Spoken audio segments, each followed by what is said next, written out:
Il est minuit ici à Paris. Bonsoir à tous, bienvenue sur France 24 et France Info. À la une de l'actualité ce soir, l'armée israélienne qui poursuit son offensive dans le sud de la bande de Gaza. Au Proche-Orient, tout d'abord au 108e jour de guerre entre Israël et le Hamas, l'armée israélienne a continué à pilonner la bande de Gaza. Elle a livré ce lundi des combats acharnés contre le Hamas à Khan Younes, dans le sud de l'enclave.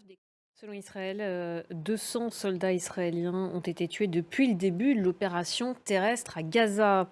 C'est dans ce contexte, alors que les combats se poursuivent dans l'enclave palestinienne, que les ministres européens des Affaires étrangères ont reçu séparément ce lundi à Bruxelles leurs homologues israéliens et palestiniens, Israël Katz et Riyad Al-Maliki. Autre conflit qui, lui, dure depuis près de 2 ans maintenant, la guerre en Ukraine. Dans l'est du pays, Kharkiv, deuxième ville d'Ukraine, est régulièrement ciblée par des frappes russes. Après presque 2 ans de guerre, les habitants ont adapté leur quotidien, vous allez le voir.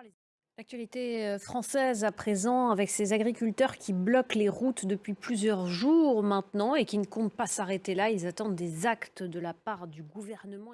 Les agriculteurs français protestent notamment contre la précarisation de leur activité, la multiplication aussi des normes européennes. On va faire le point sur les raisons de cette colère avec Sophie Lançon.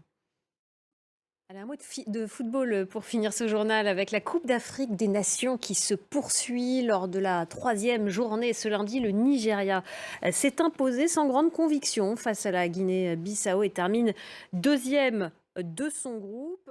Voilà, c'est la fin de ce journal. Restez avec nous dans un instant sur France 24. Le débat présenté par Stéphanie Antoine. Nous, on se retrouve demain soir à 22h heure de Paris.